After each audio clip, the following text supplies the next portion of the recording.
Not long ago, big business was like a friendly neighborhood potluck. Each company brought its specialty, collaborating to build something bigger. Companies would come together, each offering their unique strengths, and the result was a thriving, interconnected community where everyone benefited from shared expertise and resources. Companies specialized, outsourced, and trusted others to do what they did best. It was efficient, flexible, and the gold standard for decades.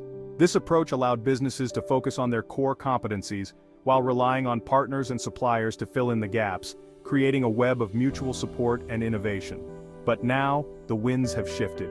Giants like Tesla and Microsoft are changing the rules. Instead of relying on a network of partners, they're bringing more and more of the process in-house, reshaping the landscape of modern business. Instead of just contributing one dish, they want to control the whole meal, growing, cooking, and serving everything themselves. These companies are no longer satisfied with just being a part of the process. They want to oversee every step, from the very beginning to the final product. Tesla isn't just assembling cars, it's mining lithium, writing its own software, and building charging stations worldwide.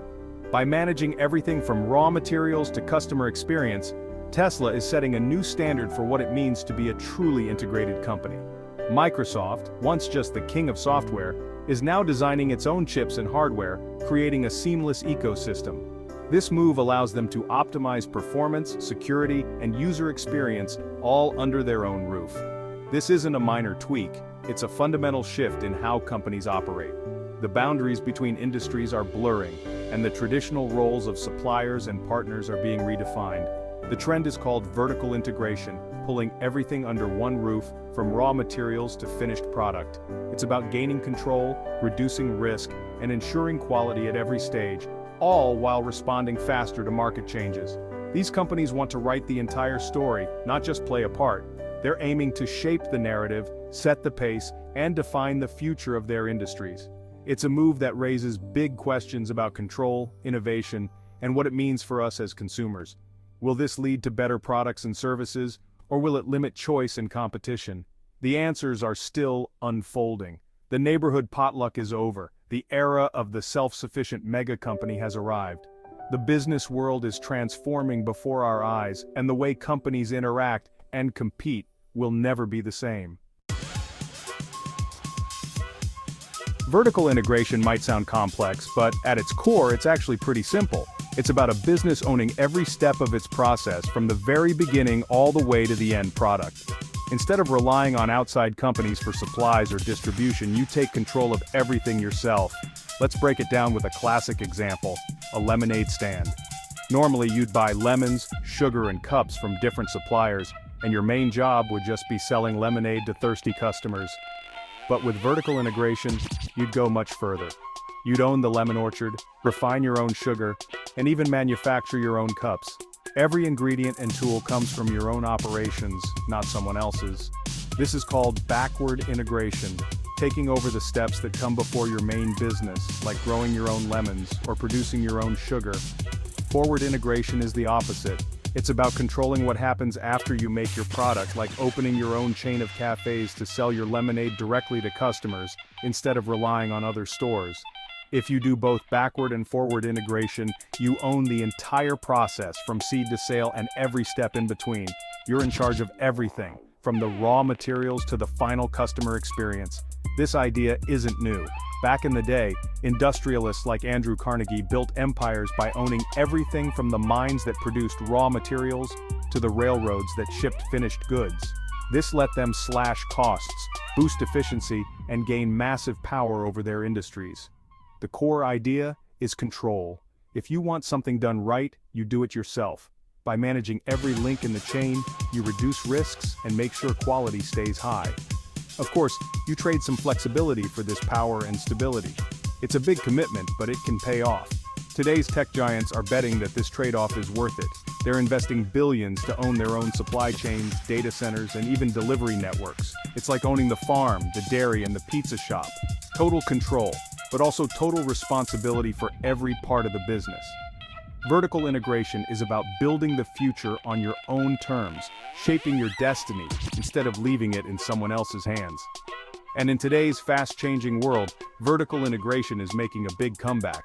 as companies look for new ways to stay ahead and secure their place in the market. Vertical integration once ruled the business world. Think Ford's River Rouge, where raw materials entered one end and finished cars rolled out the other. Ford owned mines, ships, mills, and assembly lines, controlling everything and driving down costs. But by the 1970s and 80s, this model seemed too rigid and expensive. Companies shifted to focusing on their core strengths and outsourcing the rest. Nike became the poster child, designing and marketing shoes but letting others handle manufacturing. This lean global model made companies agile and cost-effective. The global supply chain became a complex web of specialized firms, each doing what they did best. The old, vertically integrated giants looked slow and outdated. Specialize, outsource, and stay nimble became the new gospel. But business trends are cyclical. The forces that made outsourcing attractive began to weaken. Suddenly, bringing things back in-house started to look smart again. The seesaw was tipping back. Why are companies reversing course and rethinking their global strategies? There are 4 major reasons driving this shift, and each one is reshaping the way the world's biggest brands operate. First, global supply chains have proven to be surprisingly fragile. The COVID-19 pandemic and ongoing geopolitical tensions revealed just how easily a single disruption, whether a virus outbreak or a political standoff, can bring production to a standstill across the globe. Companies learned the hard way that relying on far-flung suppliers can leave them exposed to risks beyond their control. Second, companies crave more control and higher quality over their products. When manufacturing is outsourced, brands have to trust that distant partners will meet their standards, but that's not always guaranteed. For iconic brands like Apple and Tesla, outsourcing means putting their reputation in someone else's hands, a risk they're less willing to take as expectations rise. By designing and building their own chips or batteries, these companies ensure every component works seamlessly together, boosting performance and reliability. Third, there's a surge in economic nationalism. Governments now want critical industries like semiconductors and batteries produced domestically, not just for jobs but for national security and economic independence. Companies that control their supply chains at home are less vulnerable to trade wars, tariffs, and sudden policy changes that can disrupt business overnight. Finally, there's innovation. When a company owns every layer of its process, it can move faster, experiment more boldly, and bring new ideas to market ahead of the competition. Tesla, for example, can update its cars overnight because it controls both the hardware and the software, giving it a unique edge in the auto industry. Amazon's vast delivery network lets it promise same-day shipping to millions of customers, something third-party logistics providers simply can't match at scale. In the end, vertical integration is all about speed, control, and resilience, qualities that are more valuable than ever in a rapidly changing world.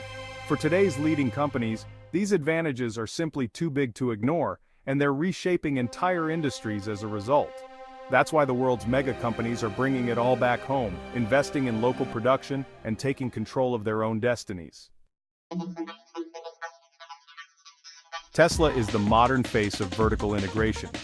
Traditional automakers assemble cars from thousands of supplier-made parts. Tesla, instead, builds its own batteries in gigafactories and secures raw materials like lithium. It's like a baker buying the farm, growing the wheat, and milling the flour. This gives Tesla control over costs and supply of its most critical components. Tesla also writes its own software from the touchscreen to autopilot, enabling instant updates and new features. Traditional car makers, reliant on many suppliers, can't match this integration. Tesla's cars are unified systems, not just collections of parts. The company even sells directly to customers and built its own supercharger network. From mine to software to charging station, Tesla controls nearly every aspect of the customer experience. It's a closed ecosystem and a major competitive edge. Microsoft used to focus solely on software, leaving chips to Intel and hardware to Dell and HP. This Wintel partnership dominated for decades. But Apple's success with in-house hardware and software integration changed the game. Microsoft responded by launching its own Surface devices, hardware designed to showcase its software. Now, Microsoft is designing its own chips for Azure cloud servers and AI, reducing reliance on outside suppliers. Custom chips mean more control over performance, cost, and security. Microsoft is also co-developing chips for its Surface line, aiming for seamless integration. the goal hardware and software born from the same vision. Microsoft is no longer just a software company, it's becoming an integrated systems powerhouse. The old model isn't dead, but the future is all about control.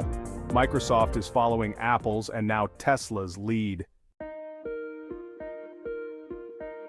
Vertical integration brings big benefits: faster innovation, tighter quality control, and potentially lower costs.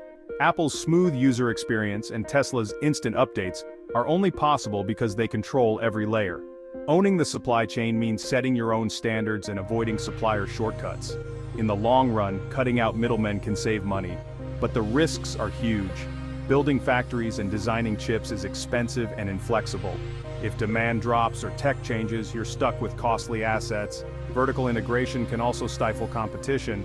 When giants control everything, smaller players struggle to compete.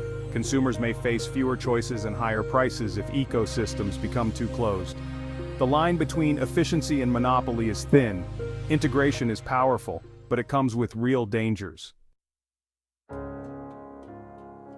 For consumers, vertical integration is a double-edged sword. The upside: better products, smoother experiences, and sometimes lower prices. Tesla's battery control aims to make EVs cheaper. Amazon's logistics make fast delivery possible. Companies can pass on savings and innovations when they own the whole process, but the downside is less choice. Closed ecosystems make it harder to mix and match products and services. You're nudged to pick a team: Apple, Google, Tesla, and stick with it. The biggest worry: power concentrated in a few hands. When giants control everything, it's tough for startups to compete, and consumers may lose out in the long run. Today's convenience could mean less freedom and innovation tomorrow. Vertical integration isn't a fad, it's defining our era. Unstable supply chains, the quest for quality, geopolitics, and the race for innovation are all fueling this trend. Expect more companies to follow Amazon and Tesla's lead, building their own empires. The winners will be those with the resources and vision to pull it off. Smaller, specialized firms may struggle as giants make everything in-house. This could hollow out the broader tech ecosystem. Society faces a challenge balancing innovation with preventing monopolies. Regulators must decide how much control is too much. The story of vertical integration is about the cycle between specialization and self-reliance. Today, the pendulum swings towards self-reliance. The new giants aren't just making products, they're building worlds. The question isn't if they'll succeed, but what it means for all of us living inside their ecosystems.